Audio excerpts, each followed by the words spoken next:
इस चैप्टर को स्टार्ट करने से पहले मैं आपको एक छोटी सी कहानी सुनाना चाहता हूँ। एक व्यक्ति, ठीक है, यानी एक लड़का अपने पेरेंट्स से कहता है कि पापा मुझे इस वर्ल्ड का सबसे बड़ा बिजनेसमैन बनना है, मैं बहुत बड़ा बिजनेसमैन बनना चाहता हूँ। तो उसके पापा कहते हैं कि तुम किस टाइप का बिजनेस करना चाहते हो, कैसा बिजनेस करना चाहते हो और कहाँ बिजनेस करना चाहते हो।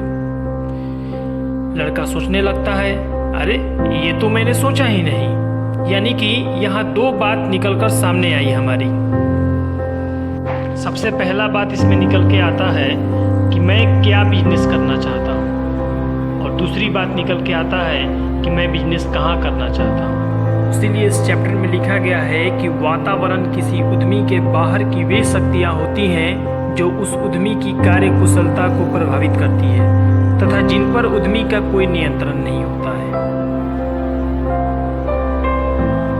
लेकिन मैं यह कहता हूँ कि आप बिजनेस का स्कैनिंग करेंगे तो आपको ज़रूर मालूम चलेगा कि बिजनेस में क्या करना है। आपको वहाँ इन्वॉल्वमेंट का स्कैनिंग करना होगा, यानी कि वातावरण का विश्लेषण, यानी कि पूरी जांच पड़ताल कीजिए, छोटी छोटी बातों पर ध्यान दीजिए, कहाँ मिस्टेक हो रहे हैं, तो आपका बिजनेस इजीली इस्टेब्लिश हो सकता है। कि वाई स्कैनिंग ऑफ इन्वॉल्वमेंट, हम इन्वॉल्वमेंट की स्कैनिंग क्यों करें, तो मैं आपको यहाँ पर बता देता हूँ। इसके बेनिफिट्स बहुत सारे हैं। जैसे पहले इसमें है हमारा हेल्पफुल इन स्ट्रेटेजी फॉर्मुलेशन, यानी कि व्यूह रचना के निर्माण में सहायक। दूसरा यहाँ पर आता है हमारा identification of possible creates of opportunity, यानी कि संभावित अवसरों और खतरों की पहचान करना।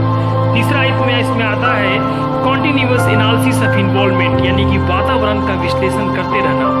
और चौथा इसमें आता है हेल्पफुल टू मैनेजर, यानी कि मैनेजर को ये काफ़ी हेल्पफुल होता है उसके लिए। इसके बाद प्रेडिक्शन ऑफ फीचर्स, यानी कि भविष्य का क्या करना, प्रेडिक्शन कर लेना, यानी कि पहले से ही पूर्वानुमान लगा लेना, ठीक है।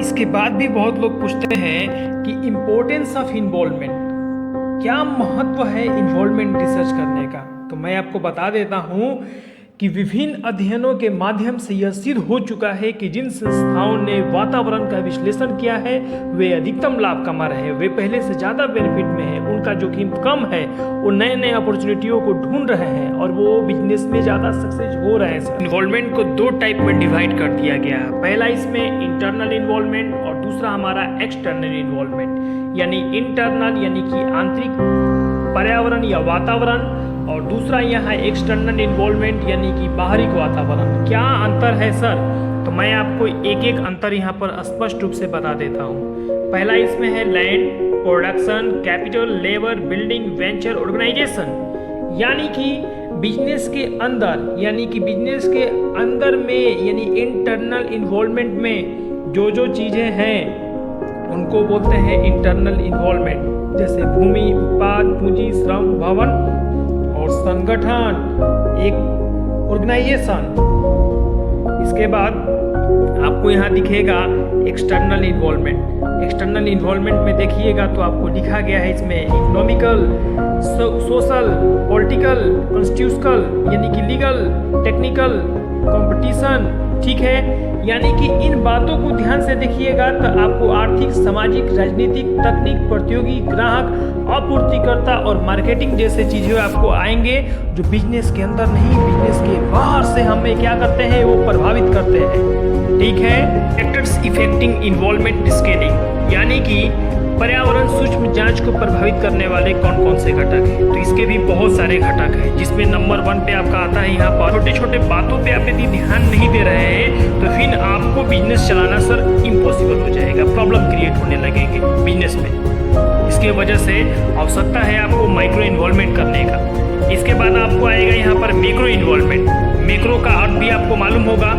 मैक्रो मतलब क्या होता है सर, समव्यष्टि, समव्यष्टि वातावरण, यानी कि ये भी एक प्रकार से क्या है, काफ़ी इम्पोर्टेंट है, ठीक है।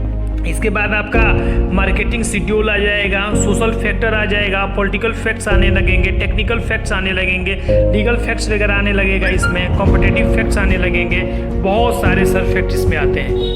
पहले भी आप लोगों को ये चीज़ें बता चुके हैं। एक जब हम वातावरण का चयन करने जाते हैं एक प्लेस यानी एक स्थान का चयन करना चाहते हैं, वहाँ प्रॉपर्टी खरीदना चाहते हैं या रेंट पर लेना चाहते हैं अपने बिजनेस के लिए, जब वहाँ स्कैनिंग करते हैं तो मालूम चलता है कि यहाँ राजनीतिक विरोध होता है, राजनीतिक प्रॉब्लम है यहाँ पर। तो कभी मालूम चलता है कि टेक्निकल प्रॉब्लम है, कभी लीगल फैक्ट सामने आ जाते हैं, तो कभी कंपटीटर हमसे ज़्यादा वो उम्मीद से ज़्यादा वो परे उतरते हैं वहाँ पर। तो कहीं कस्टमर फैक्ट होते हैं कि बिजनेस तो स्टार्ट कर दीजिएगा, कस्टमर है ही नहीं यहाँ पर। फॉर एग्जाम्पल, आप ऐसे स्थान पर एक कैप्सी खोलते हैं जहाँ कस्टमर का डिमांड ही नहीं है, जहाँ कस्टमर ही नहीं है, यानी कस्टमर फैक्ट्स है। मैं यहाँ पर एक्सप्लेन कर रहा हूँ आपको, कस्टमर फैक्ट्स है। जिस जगह कस्टमर ही नहीं है या कस्टमर ना के बराबर है, जैसे ग्रामीण क्षेत्र में, क्या आपका वहाँ कैप्सी चलेगा? नहीं चलेगा। पिज़्ज़ा शॉप चलेगा सर? नहीं चलेगा। क्यों चलेगा सर? एक एक पिज़्ज़ा का प्राइस होता है हमारा 500, 700, 200। तो आपको क्या लग रहा है 200 का पिज़्ज़ा कोई खाने आएगा? 500 का पिज़्ज़ा खाने कोई आएगा? नहीं सर, क्योंकि एक दिन स्टार्टिंग में मान के चलिए कोई खा भी ले, लेकिन वो बिजनेस हमेशा नहीं चलने वाला है। ये सब एक्चुअली सिटी वगैरह का ही चीज़ होते हैं, ग्रामीण जगहों का, मतलब ग्रामीण क्षेत्र का, रूरल एरिया का ये नहीं होता है हमारा। इसके बाद हम यहाँ डिस्कस कर रहे हैं सोशल फैक्ट के बारे में। सोशल फैक्ट यानी कि पुराने रीति रिवाज, जनसंख्या, शिक्षा का अभाव, यानी कि सर सोशल फैक्ट यानी कि पुराने ख्यालात के लोग नए बिजनेस को जल्दी बढ़ावा नहीं देते हैं। आज यदि आप किसी शॉप में जाइए, आज के नए बच्चे क्या मांगते हैं कि मुझे सर ये शर्ट चाहिए, मुझे इस डिज़ाइन का कपड़ा चाहिए जो नया आया है, ये जींस चाहिए हमको। लेकिन पुराने लोग आज भी जाएंगे तो कहेंगे नहीं नहीं नहीं नहीं, ये नहीं चाहिए हमको, पुराना धोती कमीज चाहिए या फिर अन्य चीज़ चाहिए उनको। यानी कि सोशल फैक्ट हो जाता है। लोग यहाँ कुछ लोग और कुछ चाहते हैं, डिमांड करते हैं, और कुछ का रिक्वायरमेंट कुछ और होने लगता है यहाँ पर। ये सब प्रॉब्लम ज़्यादा होने लगते हैं यहाँ। इसके बाद हम लोग डिस्कस कर रहे हैं पॉलिटिकल फैक्टर्स। पॉलिटिकल फैक्ट्स मतलब होता है कि पहले का जो सरकार था वो आपके बिजनेस का सपोर्ट कर रहा है, और अब जो गवर्नमेंट आया है, नया सरकार बना है, वो आपके बिजनेस को सपोर्ट नहीं कर रहा है। आ रहा है समझ में? ये सब क्या होते हैं? पॉलिटिकल फैक्ट होते हैं कि जब सरकार आया जिसका, तो आपका हो सका वो सपोर्ट किया, उसके बाद आपको सपोर्ट ना करें, आपसे ज़्यादा टैक्सेस चार्ज करें, जीएसटी वगैरह लगाएं, और भी बहुत प्रकार की प्रॉब्लमें आ सकती हैं इसमें। ये सरकार आपको सपोर्ट भी कर सकता है।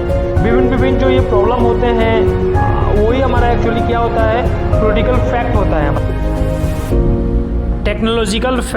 टेक्नोलॉजिकल फैक्ट का अर्थ होता है कि समय समय के साथ क्या होता है, मॉडर्न कल्चर में नए नए परिवर्तन आते हैं, और उससे क्या होता है कि हमारा नया नया आविष्कार होने लगता है जो पुराने बिजनेस को मात दे देता है सर, उनको पूरी तरह से बर्बाद करके रख देता है। जैसे कभी एक ज़माना था जब VCR वगैरह चलता था, ठीक है, और VCR जब चलता था तो उस टाइम पर काफ़ी इसका डिमांड होता था।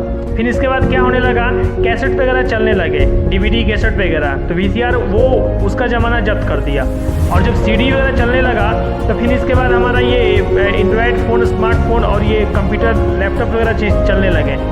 अब क्या हुआ, आज स्मार्टफोन की वजह से और LCD वगैरह की वजह से ना ही कोई DVD यूज कर रहा है और ना ही कोई सर LCD वगैरह यूज कर रहा है। कुछ दिन बाद वो मेमोरी कार्ड लेकर और वो आईपोड जैसा भी कुछ बिजनेस चला था, वो भी बिजनेस क्या हुआ, पूरी तरह से close.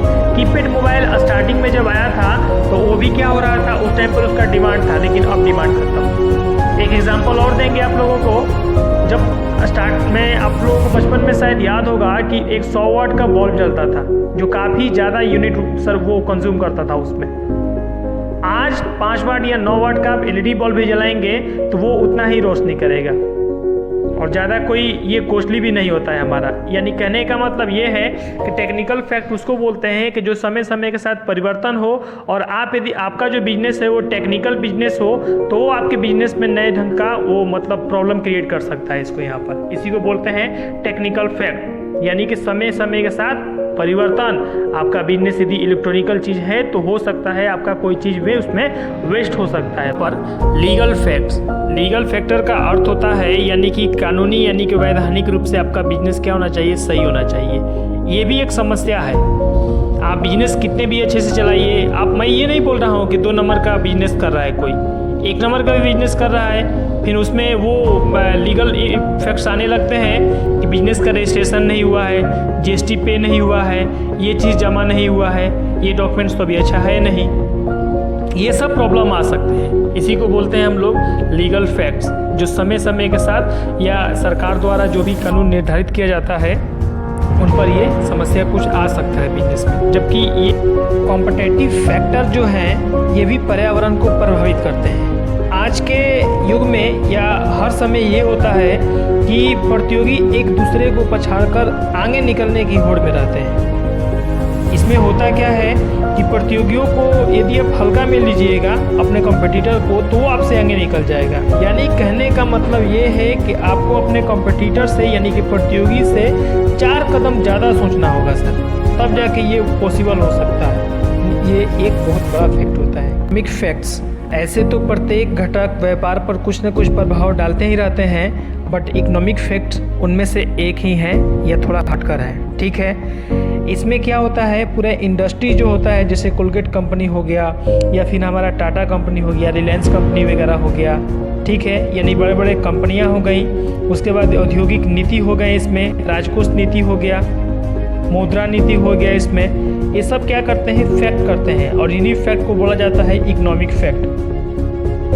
Nature of entrepreneurial involvement यानी काराइस में an entrepreneur has a close relationship between the entrepreneurial involvement in the ahead manner, यानी कि उद्यमिता यानी इंटरप्रेन्योरियल तथा इन्वॉल्वमेंट के बीच एक विशिष्ट संबंध पाया जाता है, जिसके मुख्य बिंदु इस प्रकार है। जैसे पहले इसमें दिखाया गया है हम लोगों को इंटरनल एक्सटर्नल वातावरण यानी कि आंतरिक और बाहरी वातावरण, इसके बारे में हम डिस्कस भी कर चुके हैं। इसके बाद आता है फास्ट चेंजिंग इन्वॉल्वमेंट यानी गतिशील वातावरण, जियोग्राफिकल एरिया यानी कि भौगोलिक सीमा, इसके बाद इंटर डिसिप्लिनरी यानी कि हमारा परस्पर निर्भर घटक जो होता है, इसके बाद हमारा वेयरिंग फैक्टर होता है।